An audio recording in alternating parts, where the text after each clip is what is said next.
Okay. Okay. So we're it's going to take about 30, 40 seconds. Let me just pull it Yeah. up. Let me pull it up and I'll monitor it here too. So I can pull up the comments from all the platforms Mm-hmm. and I'll pop them up there if there's anything significant. I don't, I feel like I know you, but I don't know you. And when I went to your page, I was like, wait a minute. Like, why do I feel like I know this person? And I think we have a lot of friends, mutual Yeah. friends. And there was one or two people that I don't know how I made the connection. But so yeah, well, we'll be able to pull up the. So we got 10 people in the house so far. Okay, so I'll be able to pull up the comments from all five platforms. And so if anything relevant comes up, then I'll just bring it up. And this is not like a regular interview Q&A. It's a conversation. I don't know if you're familiar with the show. You're welcome to ask questions and whatever you want to do, Yeah. you know. Fabulous. Yeah. What I loved actually, I think the one I really loved was you and Nicole. Oh, When Nicole interviewed you, oh, actually, I felt like I really got to. oh yeah. It's an interesting thing through that. I definitely felt there's a soul family, yeah, aspect in that. So, yeah. Yeah, well, obviously I have a deep interest in Australia. and Hmm. and no, Yes, of course you do. well, the crazy thing is so like Soulogy, we went officially started. I actually had gotten the name and the definition on Morgan's birthday in 2012. Hmm. I didn't know Wow. her. So 2 days later, I just knew, okay, you got to start a Facebook group. But anyway, so from that time till now, and we've got about 111,000 people that are officially, like in the group or on a page or whatever, like Hmm. verified. But Yeah. Wow. out of that demographic, I'm going to say Sydney, Melbourne, Brisbane, Sydney, and Perth. Hmm. But I think it's four of the cities in Australia are in the top seven cities in zoology, like in terms of numbers. So it's like it's always freaked me out. Yeah. I've always been like, well, what's going on there? There must be Well, some. Go ahead. there are. It is. It's a bridge. It's a bridge between. Oh, sorry, I get stuff that comes through quite strongly sometimes. It's a bridge between North America and Australia. Very integral bridge at this time. So I mean, it's been building for a long time. It's been in the works for, underground for many, many years. The link between Australia and North America is very powerful and very important as we shift through these energies, as we move through into these higher vibrations. And so that's a lot of us here in Australia, and that's probably why I moved to Australia 13 and a half years ago. We have a lot of soul family in North America and vice versa. So we're all creating a bridge between us together because these two big continents are very important in what's happening in the world. Agreed. I totally agree. And just so you know, Yeah. your signal's still a little weak. We can hear you fine. You're freezing up from time to time on your picture, but that's okay. And there's a little bit of a lag, so it might sound like we're interrupting each other, but we're not. It's just there's a 3 or 4 5 second lag right now, but that's okay. Uh, I Thanks. I totally agree with what you're saying. I realize too that like even like with oh wow, there's a big frequency coming in. Wow. Can you still hear me? Can you still hear me? Yes. Okay. Yeah, I was just saying that. Yes. Yeah, I totally get. Yeah, there's a bit of a lag, but I totally get the whole. Like I see it with Morgan and I. Like there's just this something about the physical northern hemisphere, southern hemisphere, and just a lot of stuff. And now that you pointed out, it's between like this continent and that continent. It makes a lot of sense. So because of the issues we have right now, but they're going to get better. You're starting to move now. We got it. I'm just going to turn it over to you. I'm going to turn it over to you and ask you the famous Soul Speaks 5D question. Did you have a wake-up experience, or have you always been this weird?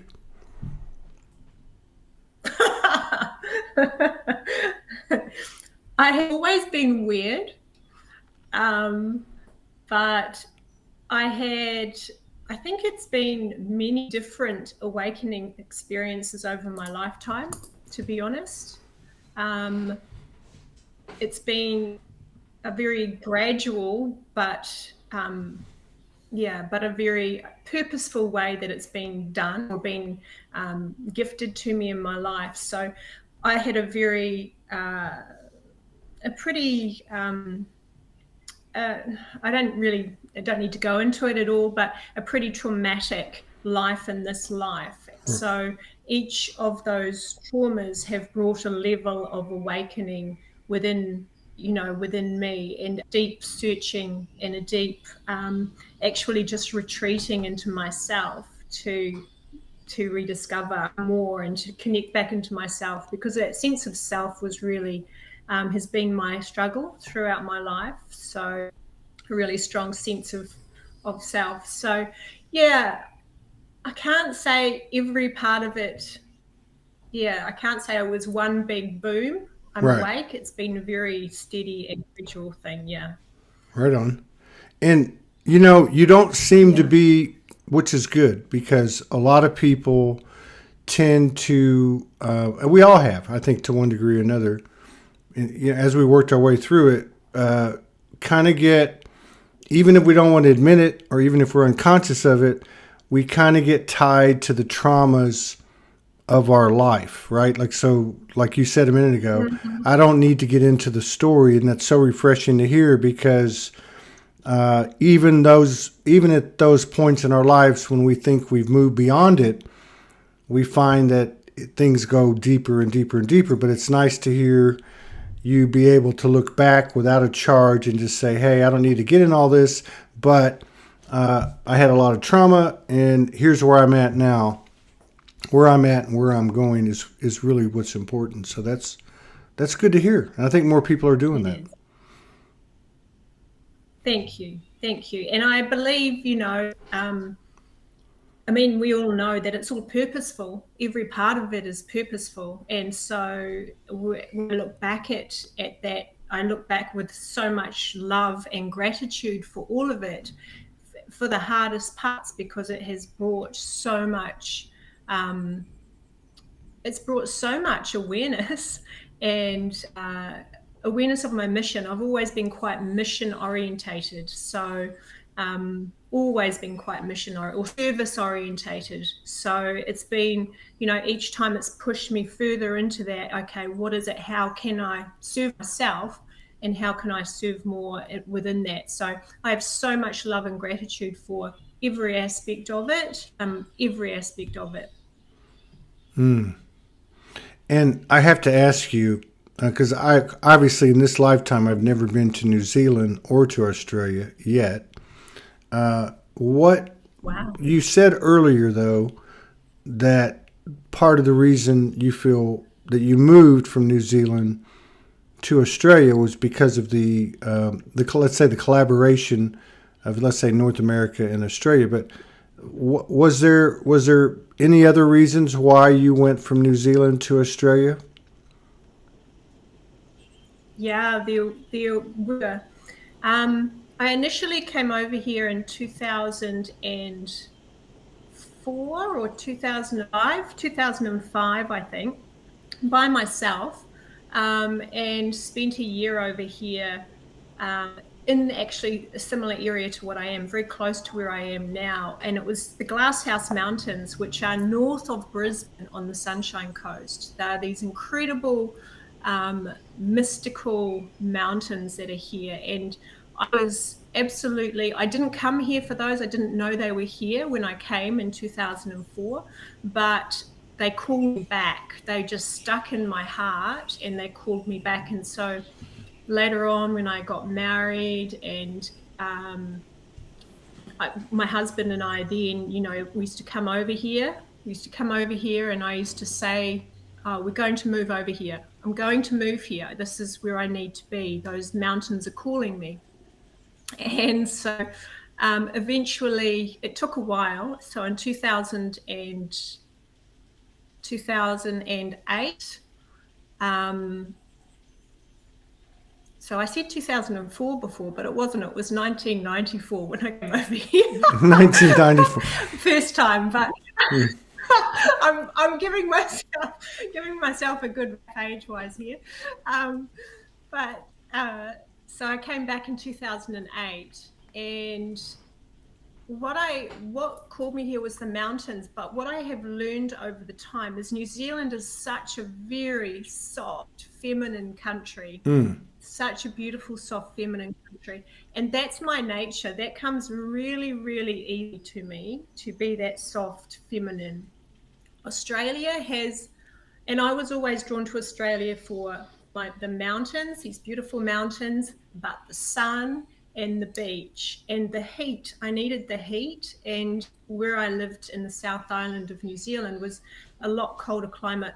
Winter is very, very long. And so when I look at it elementally, I was very earthy, I was very watery, and I'm very airy, but I was missing the fire, really missing that fire element, which the sun gives me here. And so now I realize over time I needed that fire element, that sun to really heat up within me. It's more masculine. It's a much more masculine energy I found in Australia. And I actually really struggled initially when I moved over here, being such a soft feminine. But it has gifted me so much of that coming into beautiful alignment and that balance. So I couldn't imagine actually living in New Zealand now. I love my home. I love that country. I love that land. I love the people. But here, I'm not saying I'm going to live here forever either, because I love a lot of other places, but this brought me into balance. So I was really called here to come into that alignment, to find that sacred masculine within myself and to bring that alignment in. And which has sort of led into the way that I work with people. And it's been a really big part of my purpose, my mission. Yeah, I was going to ask you, do you feel like that? I mean, because I asked the question, like, I was almost asking, like, what did it offer to you? But it almost sounds like that you also offered something to it. Like, do you feel like that your feminine energy had something to offer to the masculine that you feel in Australia? Oh, totally. And it's very much the area that I live in is actually probably one of the softer. I live amongst up close to the mountains, actually, up close to Glasshouse Mountains. And the little town that I live in, I live outside of it, is quite a feminine energy. A lot of women have been drawn here over the time. It's a softer it's a softer hinterland town. And I definitely feel that my watery energy has definitely watered the ground. It's definitely soaked the earth in the way that it needs to. And I was only just saying to someone else the other day that, the sun and the water, we need both. That creates a whole new element. It creates steam. It creates a whole new a new essence, a new energy. And I really feel that as being part of this new earth energy. It's a part of that, to me, it's very spiritual. It's beautiful alignment of that masculine and the feminine coming into balance in that way. Yes, I can relate to that. With the whole steam thing, that makes a lot of sense. Yep. Such as I'm fire, Morgan's water, somebody did a reading on us. It was like, Yes. the steam is, and it wasn't about us. I was saying, like, you never think about steam. I never thought about steam, what actually creates it. But it's actually pretty interesting because it actually speaks to transformation, metamorphosis, that type of thing. And of course, the merging of polarities that create, Yes. something singular and beautiful. Yeah. And so, like, I've heard so many different perspectives and stories of people that have this affinity for Australia, for the land. And I've heard different people speak in different ways from different perspectives, whether it's elemental, galactic, angelic, primordial, because of the ancient aspect of Australia. What's your fiber optics line to the communication line to the infinite intelligence made of? Is it like an angelic thing? Do you get a lot of galactic communications or messages? Is it elemental with the land and as you were speaking earlier, with the mountains? Do you know what? It is actually all three. I started off very much in that sort of in the angelic, really connected to the angelics. And I've been told, and I know this within myself now, that I am connected to the seraphim energy, very connected to the seraphim energy. And the galactics, it's so interesting. I had my first UFO contact here in Australia in 2010. It was in broad daylight. The ship came in purely for me to see, and that was like I was having a really difficult, challenging time at that time, and I believe it was a Palladian ship. In fact, I know that now, but it just came, and I was not. I've always been a believer, but I was not really in that way of, I was more into the angelics way of connecting. And yeah, it just appeared to me one day in broad daylight as I was walking home, and then it disappeared again, literally disappeared. It was amazing. So that opened up a connection. And from there, I sort of filed it away. I didn't tell anyone at that time because I thought, they're going to think I'm completely nuts.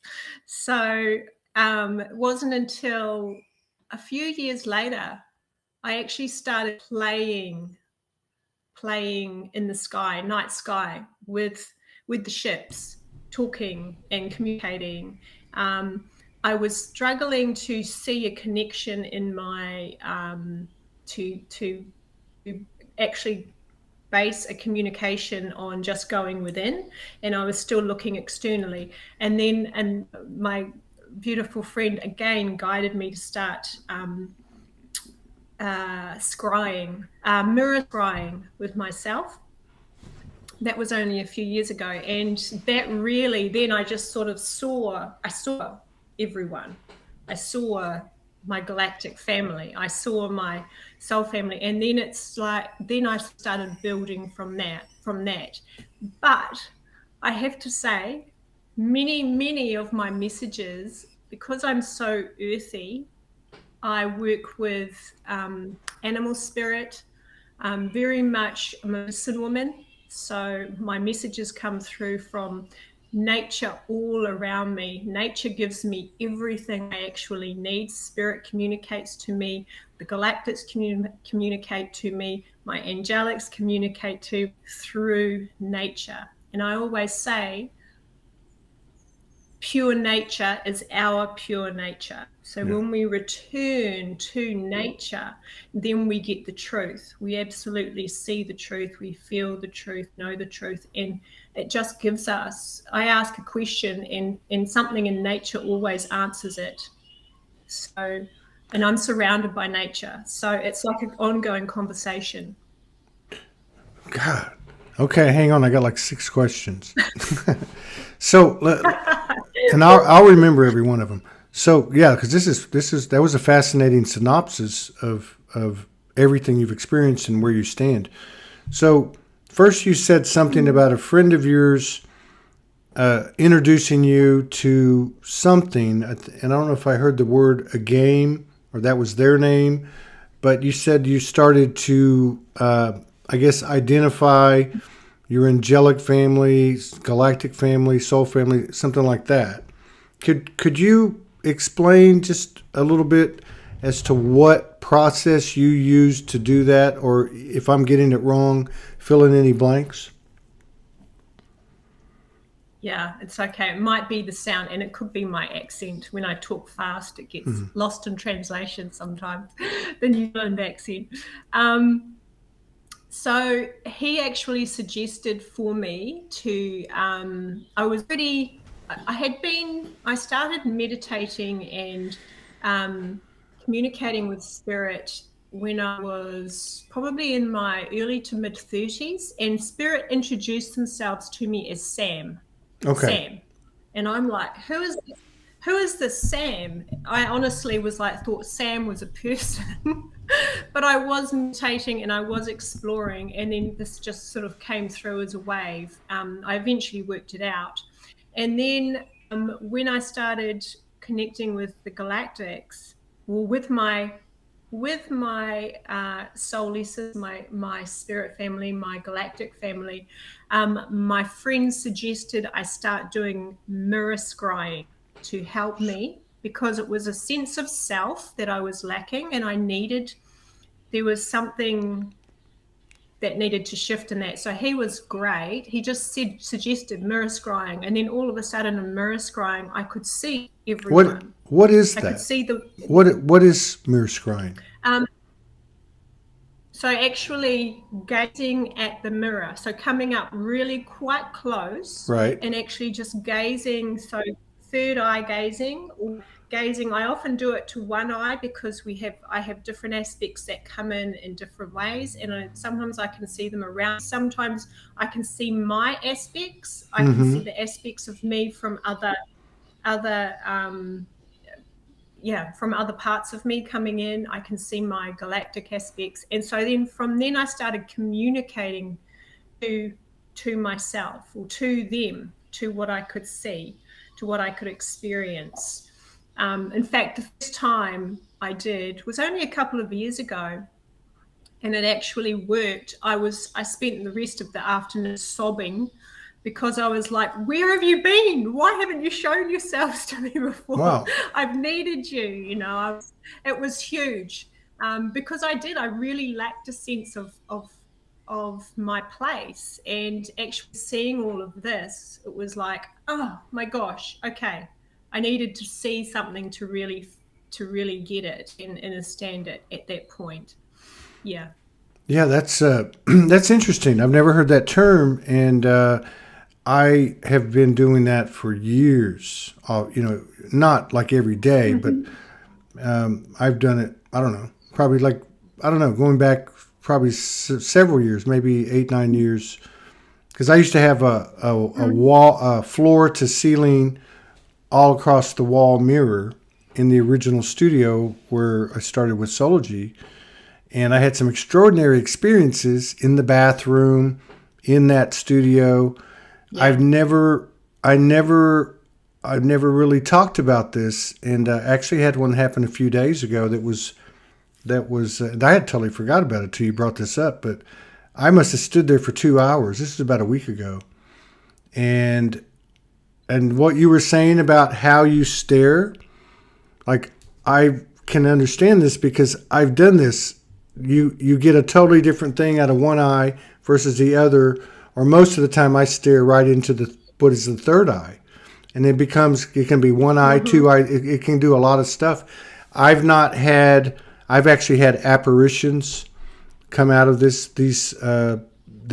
scenarios, messages, but I've never had, and it always seems to be very primordial and very elemental. I've never really had maybe like a I don't want to say angelic, but something towards angelic, like ascended master or ancestor, something like that. but I never heard anybody describe it the way you do. So is this something that you do pretty consistently, or do you still do it? I still do it, but it's not as consistently as what I did, because I bring light language through. I bring light language through my hands, and I also bring it through, and I sing it and speak it as well. So often I'll put music on and I'll start dancing and moving, and I'll actually see myself, and it's like I see myself in a mirror, and I look at myself and I just see my whole self change, and then my arms and my hands, everything starts moving, and I just become the channel for that energy to come through. And it's like I'm just observing my body moving, and it's doing what it's doing with that channel coming through. So I can actually see probably 6 or 7 different, on a regular basis, of the same entities come through. And it was different from when I experienced an angelic.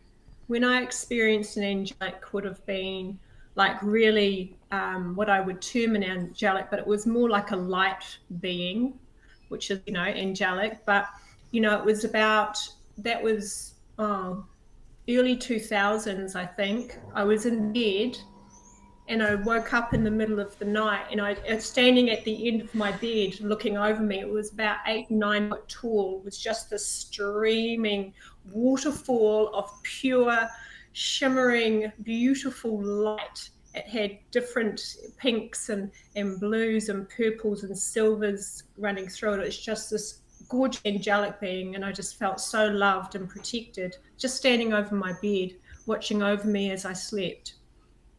So that was a different experience, very different from what I see when I mirror scry. Wow, that's wild. And I don't know why I have mentioned, I think, 1 or 2 episodes over the years on the show. Like one of them was an ogre. Appeared where I should have been. I should have been there, but the ogre was there, and it was a whole I guess activation or something. This was years ago, but I just never heard anybody talk about it like that in the sense that where they had. Now, do you consider, like, be it an angelic or a galactic or an elemental that comes through this process or otherwise, do you feel like even the light being at the end of the bed, and there's no right or wrong answer, I'm just curious, do you feel that these are aspects of you? And I know at the end everything is one. I get that. But like, I always go, okay, how's this working? You're there, I'm here. We're aspects of each other. But, like, especially in terms of your own energy field. Like, I wonder, are these aspects you that are holographically projected outside of you, from inside of you? Is that how you feel about these? I feel like they are me. Aspects of me. I feel like I'm seeing aspects of my and I get confirmation as I say it. I feel it very strongly. Definitely aspects of myself. And especially when I did the mirror scrying, it was just like, oh my gosh. Even though I looked at it as it's outside of me at that point, but it's very much like I can see myself just coming through in all of the aspects. And it's the same with nature, even though with nature it's different, but I've always had a very such a deep affinity with nature and animals. I've always been able to communicate with animals on an emotional and very deep emotional level. I know how they're feeling. I know where they have pain. I know how they're reflecting, back to us, their teaching and their beautiful healing and their beautiful wisdom. So I've always had that as a part of it, but I've never seen an animal aspect come through, although no, I haven't. But I would almost say in so many ways that my essence feels closer to an animal than it does anything else in so many ways. Yeah. Yeah, we think a lot alike. and one of the other things I was going to come back to as well had something I have never thought about or considered, because I'd have to say that for me, if I had to pick one method, it would be simply to go out in nature, like the forest behind my house or whatever, or a tree or whatever. And I do get constant, consistent messages. They're like synchronistic messages, though. They're not like English language messages. They're just like kind of like synchronicity, like you're on the right path, or a sign. Wherever my thoughts are, then the confirmation comes from the nature. But you said something that I hadn't considered, which is that you feel, I think this is what you said, or one of the things you said, which I find really interesting, that be it angelic, galactic, elemental, whatever, that they actually speak through or communicate through nature to you. Is that what you said? Mm-hmm. Yeah. Yes, absolutely. It's that, I think it's the essence of oneness, as you said, that unified essence. I'm getting confirmation, as I say. I get confirmation come through in so many different ways. I've actually got a water pump. You wouldn't believe. People would think they might think I'm crazy, but I own it because I'm crazy weird, and I love that I'm like that. Well, you're hanging out with water pump. Yeah. I'm okay. hanging out with the right people. So yeah, you're with the crazy weird people. So your water pump provides, yeah. It also gives me, I'll be having a thought, or I'm having a conversation with you right now, and I'll be getting a hit on something, or I'll be feeling the wave of emotion that goes with what I'm saying, which shows me I'm in truth. And at the same time, the water pump will just flick on for a minute, for a few seconds, and then it will flick off. And you were speaking, and you were talking about same for you when you go into nature and you get those synchronistic messages and things. The pump was just flicking on and off as you were speaking, saying yes, that's exactly what he does. So it's exactly what happens. See, I think that's absolutely normal, and I have the same things happen to me. It will be.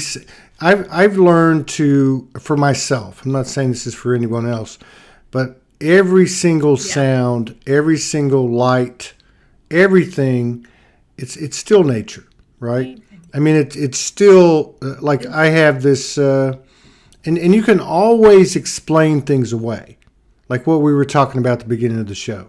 Like, how does this sister do a live transmission, and in the middle of it, my face pops on and starts talking? Like that doesn't even make any sense, considering that what was being inserted into her live was from a couple days before.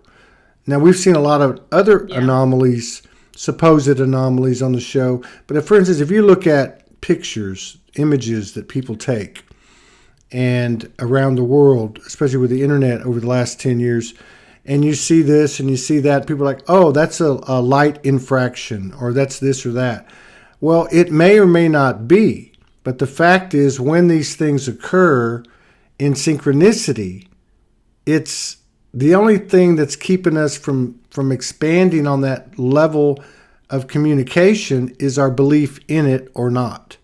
So I think it's very refreshing to hear, in a world that we've been conditioned in, where everything has to be rationalized or substantiated or proven or evidence of. It's actually not. It's the opposite. And it's these little things that I think are starting to show themselves a lot. I asked my friend on the last show if she'd noticed anything different. I'll ask you the same thing. But since February 22nd, there seems to have been something really radically changed, where these types of, I'm going to say, physical manifestations of the non-physical, of the magical, are starting to show themselves in a really big way, a lot like what you've experienced on your own journey, but on a wider scale. Are you seeing anything like that?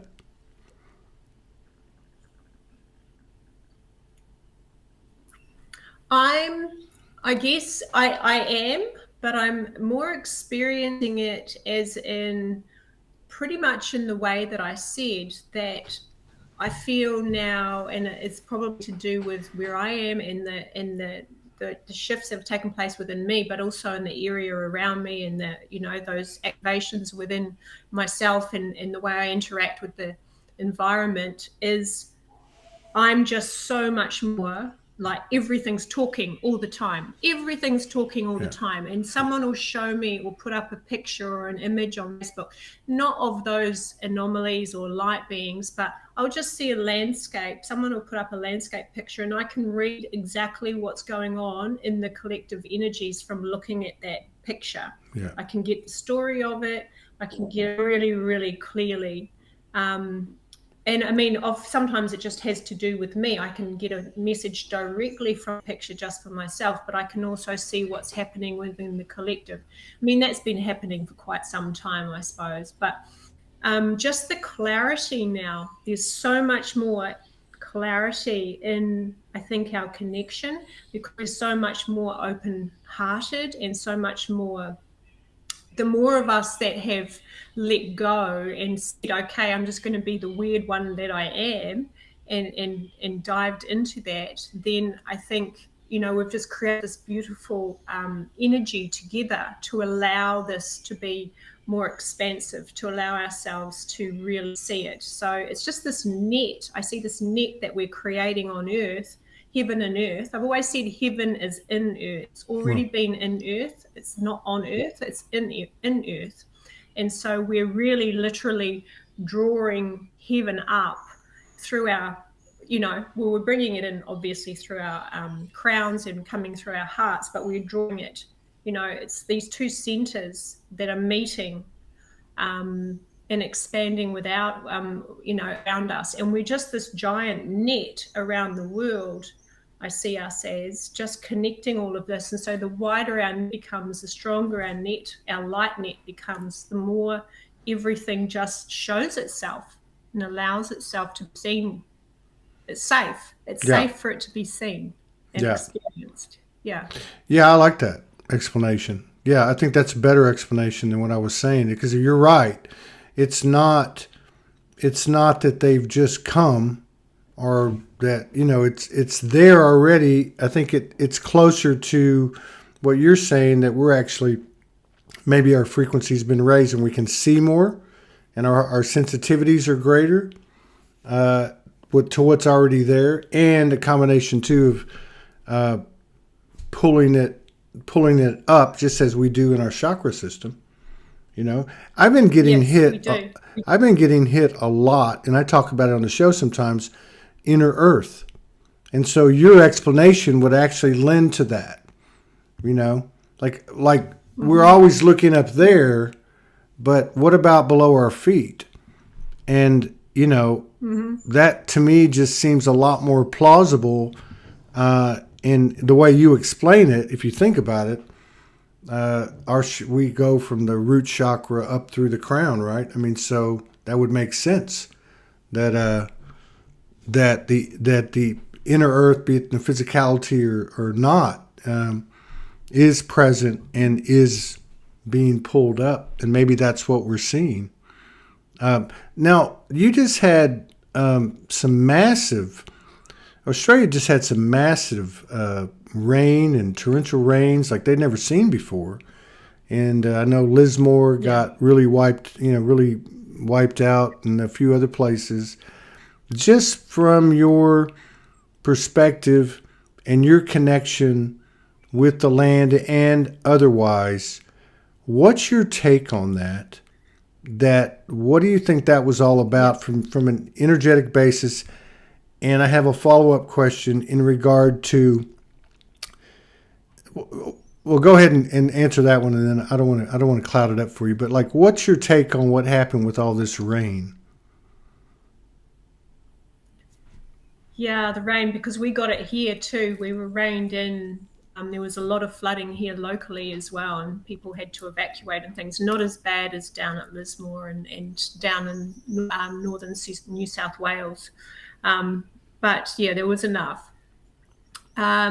So my take on it, I see it in so many ways, but I see the ancestors within us. I see the ancestors coming through in those energies, in the rain energies. We are the ancestors, obviously. We are the ancestors here. And so I also saw it as a collective cleansing. There was a collective cleansing. We have to, what happened, I've always talked about this. I'll actually talk about, yeah, Spirit saying talk about this. I've always said New Earth is a water birth. Going into that new earth and taking and moving into the frequency to actually open to the frequency is actually a water birth. And so we have to go through the waters to be born. And so to me, there's an emotional energy in there. The waters means the emotions, means means what behind us, it's the unseen, it's the moon energy, all of those things. So New Earth is like a water birth for all of us. And then we move, once we come through the waters, then we move onto the land. We move into the land. So the water coming through and cleansing the land and cleansing a lot of people, because a lot of people were just stuck at home. You couldn't go anywhere, you couldn't do anything. And you know, a lot of people around Australia were watching what was going on here. I actually had no idea how bad it was because I don't have a television or anything like that. So I just thought, yeah, this is really heavy rain. I was digging trenches and things in the driveway, but I knew the bigger reason. And I thought, righto, there's a big water birth going on. There's a huge awakening happening through the waters. And then once the waters dissipate and people have moved through the waters, then they move onto the earth and into the trees.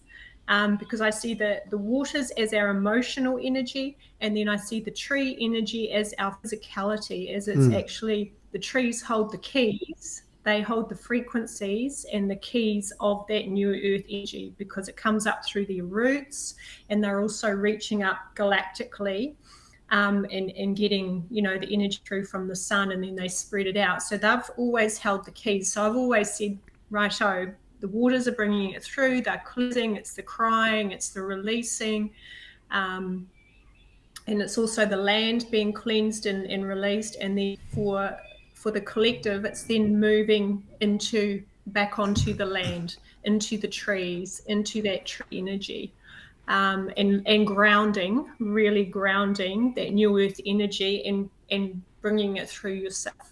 So, yeah, I like that. Yeah, I'm big on the trees. I still don't understand fully, at least from my own perspective, exactly what they fully represent. I was told when I woke up, that's what I was told for a day and a half. It's all about the trees. And I've had a good relationship with them. I appeal to the trees to kind of transmit, broadcast, you know, because of their system of I guess, physical neural pathways represented by their roots and the etherical roots as well. I wanted to ask you, too, because I think you'd have a pretty interesting perspective. You know, one of the things that, as everything is changing, everything's evolving, one thing seems to be certain, that the truth is coming to the top. You know, the truth is rising to the top. The lies are being revealed, however you want to put it. One of the big, I guess, you know, obviously one of the big aspects of the let's just say of the awakening since on or about 2012 has been conspiracy oriented, disclosure oriented, and I think it's been you know, a big part of a lot of people's awakenings, including my own. In the early days, when you start, you know, picking up rocks and turning them over and finding out, hey, that doesn't make sense and that doesn't make sense, be it 9/11 or the Federal Reserve or whatever the case is. But in regard to the question, we'll just go back to what just happened over there with all the weather. Now, you had a really massive lockdown in that country to much greater proportions than the rest of the world. As it starts to be eased up, all of a sudden you have this literally freak of nature, unnatural weather pattern, supposedly, that lasts for weeks. And you have the destruction and the things that you were talking about. But that's really not where my question is. My question is, what is your perspective, or from your perspective? I feel that these disclosure and conspiracy narratives and whatever you want to call it can kind of get in the way because we've expanded to a point now and we realize that it's all about ourselves and we change things from within, so to speak, that they can become a distraction. But in regard to something like the very rainy weather pattern that you just experienced, theoretically, if that were something that was created as a means of controlling the population, restricting the population, something with let's say less than positive intentions, even if it was, how do you view something like that? Do you look at it and say, energy's energy, I'm going to take it at face value? Or do you look at it and say, that needs to be fixed, something's wrong, that needs to be corrected? Because I think there's a lot of people in these communities that kind of go back and forth, and in trying to maintain a unity consciousness, we get sidetracked because we get caught up in these narratives and conspiracies and that type of thing. But just using that as an example, how does that affect you or not affect you, something like that? Do you even think about it? Yeah, I do 100%. And, you know, for me, you know, a big part of my awakening, honestly, I only awoke to how deeply the rabbit hole went 2 years ago, and it really did. And I went through it like it was a baptism of fire for me, very, very quickly, that part of it, so that I could move through the energies, spirit saying, yep, you had to have a quick baptism of fire, because of the role that I needed to play in the way that I needed to be on my mission, basically. So and then it was very hard for me, I must admit. I got very much, it really ignited that fire energy in me. Very much that fire energy came through. And so what I want to say, Spirit's talking right now and saying a lot of it now is distraction. For us, for those of us that have moved through the energies, my thought goes, okay, I can see the bigger picture. I can see what's going on. I believe in the manipulation. Absolutely. I'm doing this. Yes, absolutely believe in the manipulation.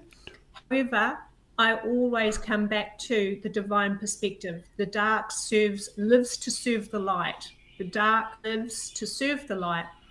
And so there's always light in there. So then I will come back to, okay, I've integrated that part. I won't dwell in that because it becomes a distraction, and I'll just come back into be in my alignment and see how this is serving for awakening and healing and shifting energy, because I know that that's not our future. I know that that's not our truth. I know that that's not our new earth energy, whatever you want to call it, our heaven and earth energy. And I know that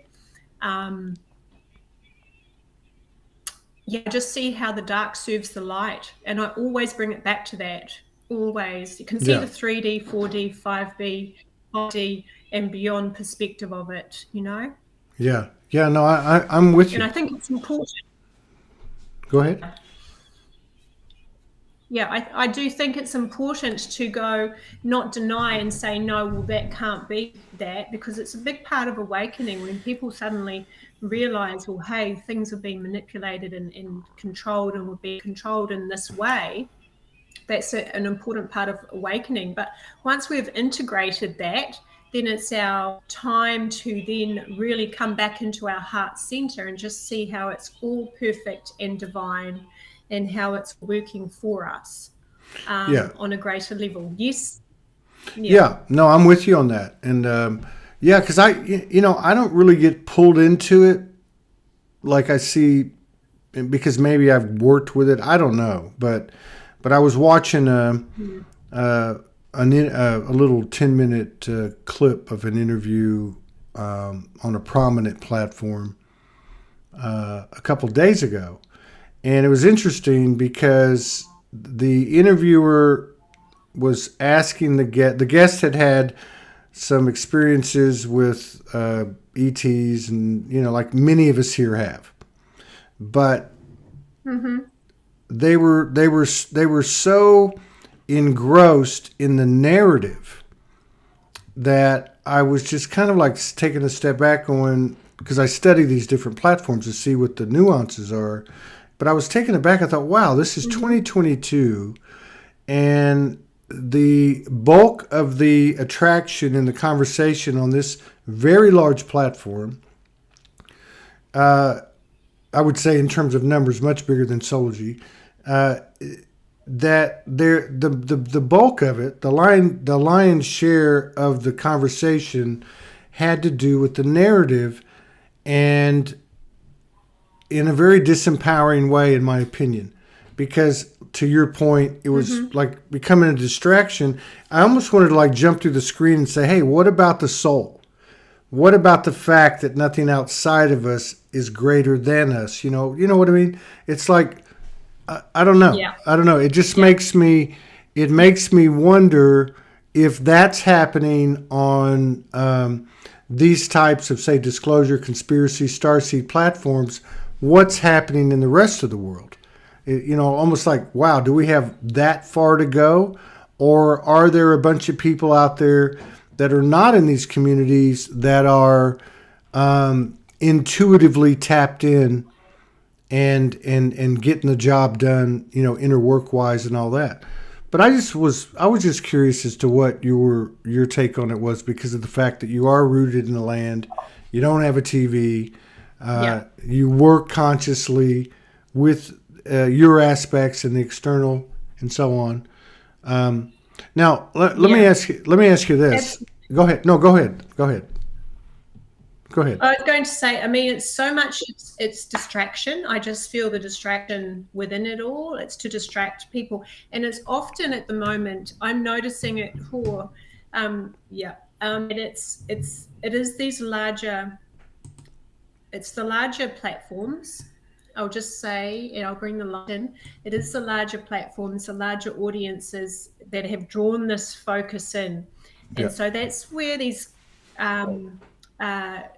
anomalies happen, where all of a sudden their platform gets shut down, or all of a sudden they might, I'm not even going to say that, but something happens. And so the awareness of that audience has to shift. Then it has to shift into love and compassion, or into finding and exploring something else. So I see spirit working that way a lot in a lot of these larger platforms, to be honest. And because what it looks like on the outside with the likes of Soulogy and with other small platforms that are really rooted in the soul, in our soul selves, in our divine self, in that way, is that I just see more of that popping up. Have been smaller, but very devoted, and I just see more of that popping up, because it's like a progression. People have to move through that progression of deeply asleep, then half awake, then I'm like, oh, I'm in the truth, and I'm just in that truthing part, and it's trying to sort through what's true and what's not. And then it's like all of a sudden it's like, I've just got to get back into my heart. And once you get back into your heart, and that sort of platform something happens, then it's like, okay, the space is created. Now I move into that next part now, where it's, okay, I'm birthing it through me. What I'm looking at is I'm just feeding. If I'm looking at the other stuff, I'm just feeding it, because I'm feeding that part of myself. True. So, which is the only part that, we spend so much time, or we have, and I'm sure we will. It's fading away, but because we know that to serve ourselves in the highest degree is to equally serve our neighbor in the collective Trinity energy. But we've spent a lot of time depleting ourselves. We're not really taking anybody with us in terms of like, we can only do it to ourselves, I guess is what I'm saying. So it really is not like a group effort. Hey, let's all boycott these platforms that are stuck in duality. It's each individual just making that choice, from their own central universe. But let me ask you this too. Like, I mean, I look at what's happening over there, and obviously Morgan's over there, and it concerned me from time to time as a human, as my human aspect, as anybody would. but I looked at it because I've always felt for the past year or 2 years, ever since this COVID thing started and things started ramping up in Australia, I thought, wow, it just feels to me like first in, first in, first out. to like Australia to me. If I feel into it, I've always felt like when I took my first step on the planet, it was in Australia, and then my journey started. But it's almost like where it started is where it transforms from. And so I look at what's been going on there for 2 years and I go, wow, you got the COVID, you got these ridiculous restrictions, you've got this massive suppression, BS and all that stuff. Then you have these natural things. You had the fires, you had the rain and the flood. And I often wonder to myself, I wonder if it's going to come down to like an eye of the hurricane thing, where each one of us is going to be presented with these swirling things like Dorothy in The Wizard of Oz and that tornado. And we're to be this combination of faith and love and grace and wisdom and just sit calmly. Like, is that what it's going to come down to? I don't know, but I guess what I'm getting at with the question is how much focus. And I realized that 2 years ago was really when you saw how deep the rabbit holes went. That must have been a shocker to go through it that quickly. But like, how much time do you even spend, on these things that are not serving yourself internally and or your purposes in terms of service to humanity? Like, how much time does that, or how much energy does that take away from you now? And again, there's no wrong answer. I'm just trying to get a feel for your evolution, because as the individual goes, so goes the collective. Mm-hmm. I would say it would be about as much. What's that? Truly. It would be about this much. Okay, I got you. Very, very little. I'm showing because I once, for me, it's always been about coming back, that internal battle. I mean, I love humans. So when I went down the rabbit hole and came through the other side, and it was literally in a matter of weeks for me that I went down and I came up, or days even. And then it was like, right, just got to...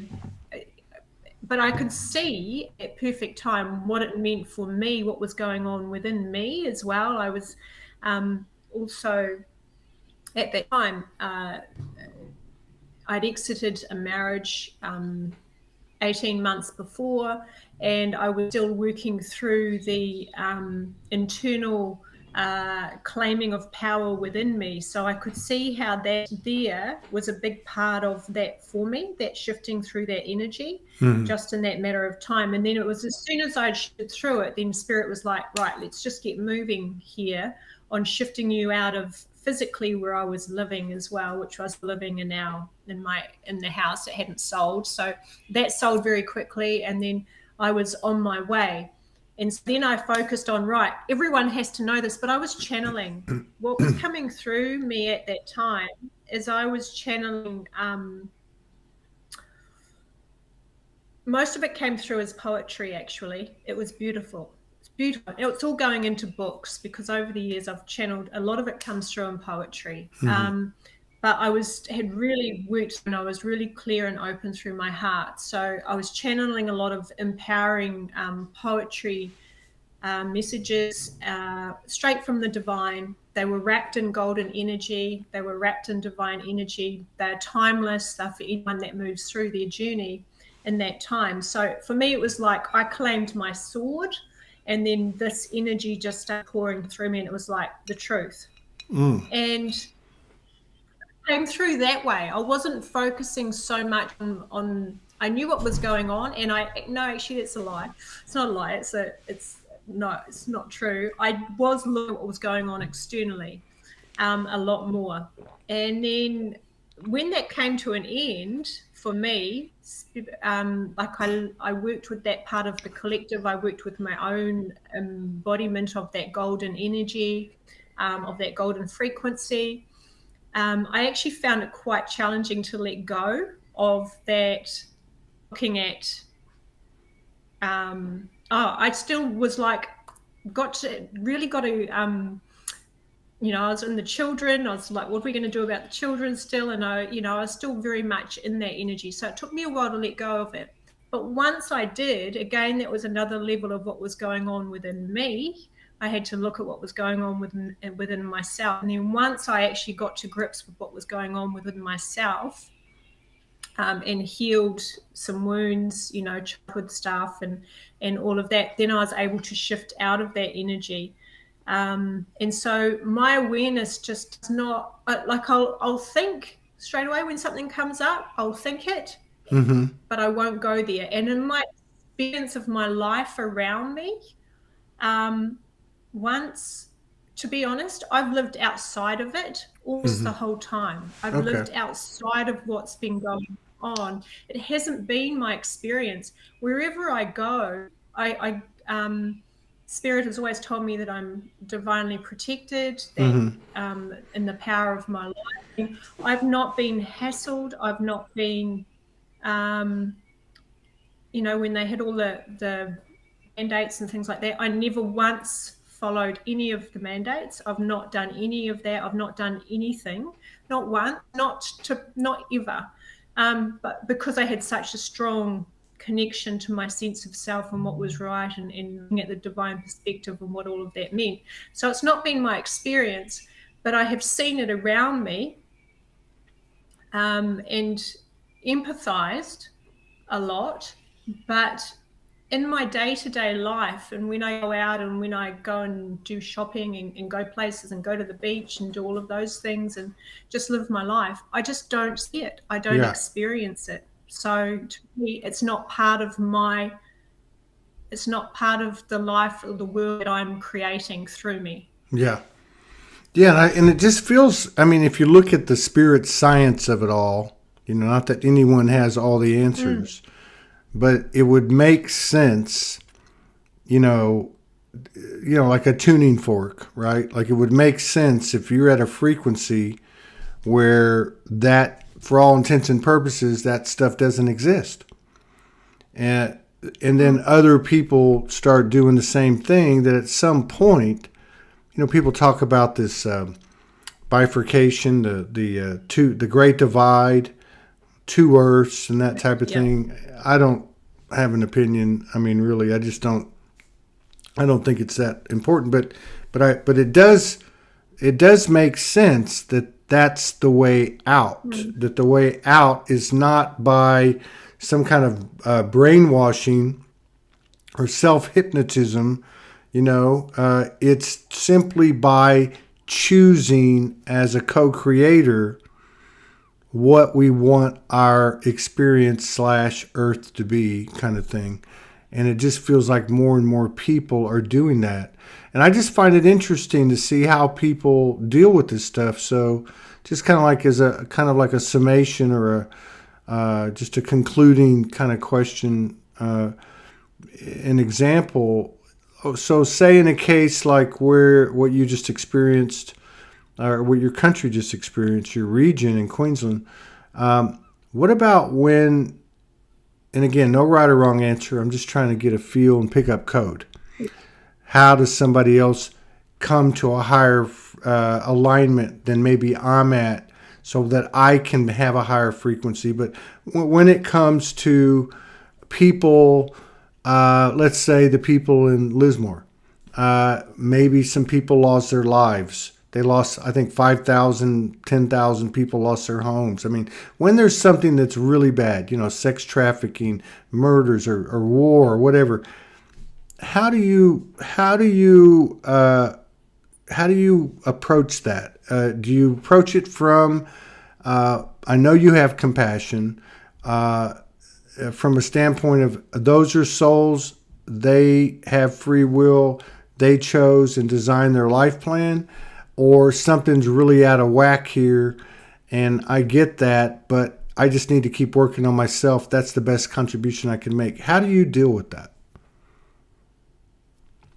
Yeah, I've been through, as I said before, I've been through both sides of that.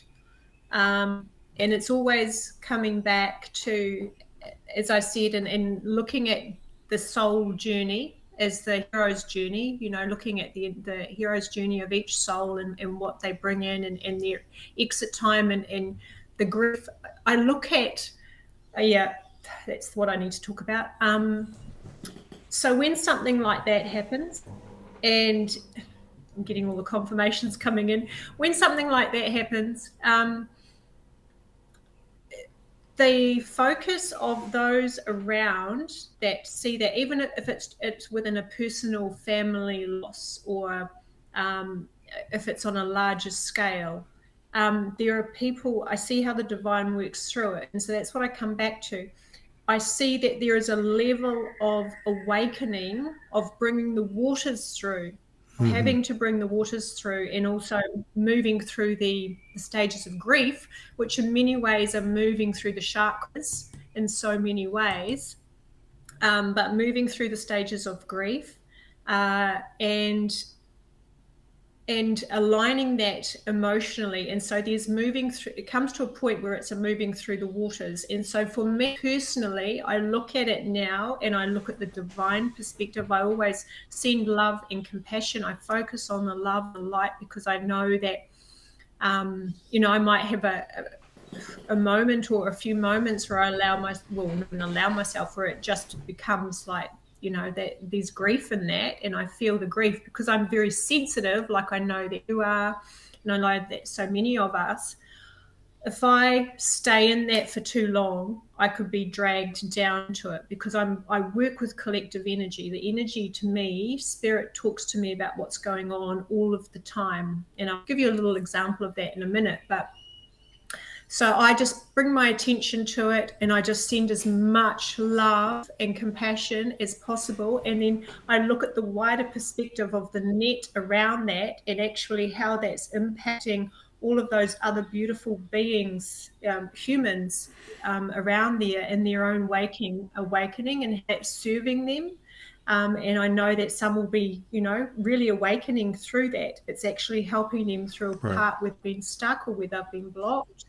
In so many different ways. So for me, that's where I bring my awareness now. And so I see it as the soul journey, but I also see it as the human journey, and, bringing it back into why we're all here and serving one another in this way. And sometimes it's, say that life is the ultimate gift.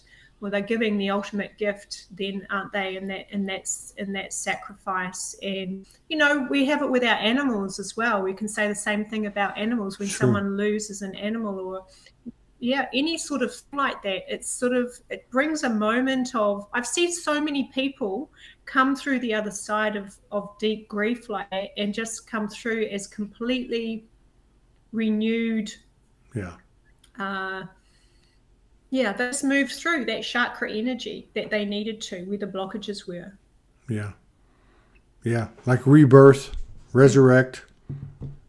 Kind of rhymes with new that's earth. The word, the rebirth. It's all rebirth. It's all rebirth. I was going to ask you one more thing. I enjoy listening to your answers, because because of your situation, because of where you live, how you got there. Do you have any? Now, let me ask you: Do you have any young people around you? Like, no. The funny thing was, as in children. Well, or what age? Could be nieces, could be nephew. Well, young people, like anything from 0 to 18. I don't know, 0 to 20. No. Okay. When I moved over here, I was a teacher, so I spent a lot of my life teaching. Okay. And I've got lots of nieces and nephews, but all of that's in New Zealand. Okay. No, I was just curious because of the impact that seems to be taking on a larger and larger role of these children and young people that are starting to become a part of a significant part of the landscape of our experience. But I was just curious, as what kind of energy you had around you. Very cool. Oh, okay. I Go have ahead. friends with children Okay. that I connect to, and I can see their angelic aspects, and friends with babies. I can see now instantly almost their star origin written all over them, and I can see their clarity, I can see their knowing, I can see their wisdom, and I can see like the angelic aspects now very, very strong. These babies are just born, and children are just born as they are. They're our we're clearing the space for them, basically. We're Yeah. holding the space for them. We're, birthing heaven through here for them. So Right. for it's And safe. It's safe now. It's safe for them now. right. We were the Marines. What they called. We were the ones that Yeah. had to go Well, clear the pretty space. much. We're Yeah. Yeah. So, I was going to ask you. Okay, you just mentioned something, and this is I've seen this out there a few times, and I've actually had shows with people that do the same thing, and that is people that can see and or explain to or show people how to find their own galactic lineage.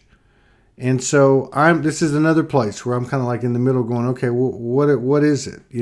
So on one hand you have, look, I'm everything. I can tap into everything, at least potentially, right?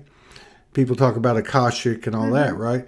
So really, if I'm made of that which made me, then I'm really everything. So it kind of becomes a moot point as to what my specific lineage is, but there's also something to be said for knowing where you came from. All right, so I'm kind of like over here yeah. going, okay, which way do I go here? So my question is, again, nothing's right or wrong. I'm just trying to gain information. But in terms of somebody's specific galactic lineage, and again, folks, there's no right or wrong answer. In all fairness to everyone, but why would it be important, or why is it important that somebody knows their galactic lineage, and is that lineage really their short-term past? If that can even be answered, but I guess the first one's the more important to me. It's like, what can be gained from knowing the specific galactic lineage? What does it offer us in our journey? I honestly think it's another level of our awakening to who we are. Okay. And because I'm not, I'm not hung up on it. I'm very much not hung up on it. It's not really been a huge part of my journey. Right. Although, spirit has drawn me back into that so much, with being given the gifts, of the mirror scrying, and being able to see more, and having those, the contact experiences as well. But it's always been more for me from my perspective, to know how loved I'm supported everywhere. Like everything is for me. And I'm a part of that as well. I'm part of all of it. I'm not separate from what I'm seeing up there, from what I'm seeing in here. None of that is separate for me. And so the other thing I will say about that, as I said it quite early on, is I feel much more a deep connection to the animals, to land. Like, I've had awarenesses of being a whale, and really gone into being, swimming and being a mother humpback whale with her baby, with her calf, and experiences like that, which to me just have been like such deep experiences, that putting the line between that whale energy and drawing it up here onto earth Yeah. into the tree energy, and then drawing that up there and connecting the dots in the sky, quite literally. It's that whole being, my head is in the clouds. I always say my head is in the stars, but Right. my feet are firmly on my Mother Gaia, but my heart is always here. Right. So I just think it's important to have that knowledge that it's all connected, that we're all of it. Yeah. Yeah, you don't seem like you're hung up on it. Like, and I'm not saying other people that I've observed are, but I've never heard anyone explain the importance. I like your answer because to me that does make sense. That just more memory comes back, and this happens to be the galactic part of it, which as more memory comes back, the more whole I am because it provides even more, information and insight into really to wisdom, from the experience that I've had, because experience is the teacher, right? But you mentioned Yes. and I love the way that you go back to the earth itself, because I've said this to myself and others many times, which is, that old saying, sometimes, what you're looking for is right in front of your face.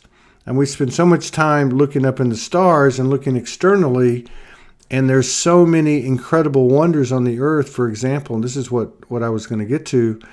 You brought up the humpback, and I don't know if I did. I was watching a nature. I went on a nature video kick a few weeks ago, and one of the things that I saw, two of the things that I saw that I found most extraordinary, and this would have been like 5-10 hours of watching videos over a few days, was the humpback whales mating. It was the most incredible thing. People talk about twin flame and divine union and sacred union. I saw that in motion, the way that these incredible beings actually, Yeah. have sacred sex, basically. And I was like, wow. I mean, it was so amazing. The energy off of it was amazing. And this was a video. But the other thing I saw that just blew my mind was this group of humpbacks. And in fact, the video itself was the first time they'd ever discovered this. And there must have been about 8 or 10 of them. And they were all like suspended vertically, just motionless, sleeping, basically. And they didn't even know that they did this, but it Wow. was such a profound, energetic impression because of, and maybe that's where my head was at the time, but it was just like silence, just that quiet, and there was just so much came from it. But anyway, my point is Yeah. that like what you're saying about, what it all comes down to, or even the angelic galactics or whatever, communicating through animals and trees and nature, I can totally relate to, because that's always been the easiest way for me, and less doubts involved. But yeah, there's so much right in front of our face, and one of the things Right. that seems to be true from my perspective is that the more we engage something, the more prominent role it has in our experience.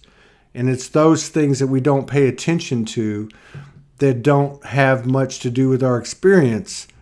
And maybe that's why we haven't seen fairies and elementals or had better communication with animals or trees or whatever, because we're out looking somewhere else, far, far away, or we're distracted, or both.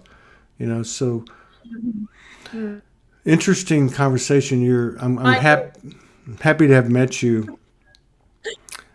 And how, Yeah, I'm happy to have met you. Thank you. Thank you to Morgan for contacting me, actually, for inviting me. So thank you, yeah, Morgan. yeah, yeah, absolutely. Yeah, she said, I had asked her about it yesterday, and she said that she had come across some videos, but then I can't remember everything because I can really only remember energy, but I remember going to your page and then seeing people, and then I also saw people when I put the post up that were very familiar with you, that I know. So it was like, okay, well this fits real good. Yeah.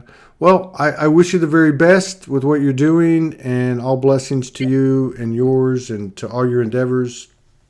And I hope maybe we can collaborate again in 2022 and see Yeah, what's going on with yeah. you. I really appreciate it. Exciting times.